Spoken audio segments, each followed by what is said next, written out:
It's commonly reported that there were 8 victims in the Villisca Ax Murders in 1912, but I think there may have been a 9th death that nobody is talking about.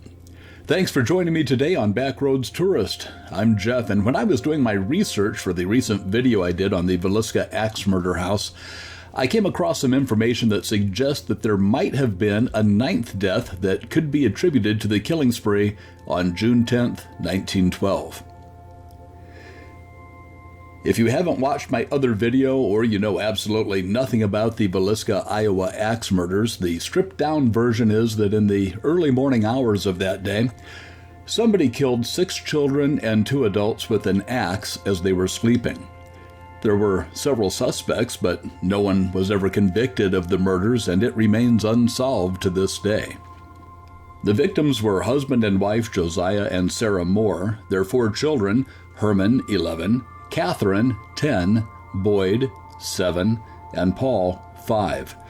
There were 2 other children spending the night in the downstairs guest room that night, Lena Stillinger, who was 12, and her sister Ina, age 8. In everything you read and everything you hear, those 8 people are listed as the only victims.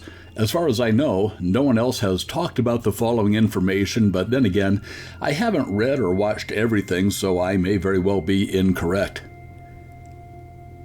Before I give you my thoughts on the possible 9th victim, I'd like to urge you to like this video, and if you want to subscribe to Backroads Tourist, I'd greatly appreciate it. When Lena and Ina Stillinger were murdered that night, their mother Sarah was pregnant. We don't know how far along she was, but she gave birth to a baby boy about 10 weeks after the incident, and the baby survived 2 days. Here is what the obituary said, quote, "A little son was born to Mr. and Mrs. Joseph Stillinger Friday, August 23, 1912.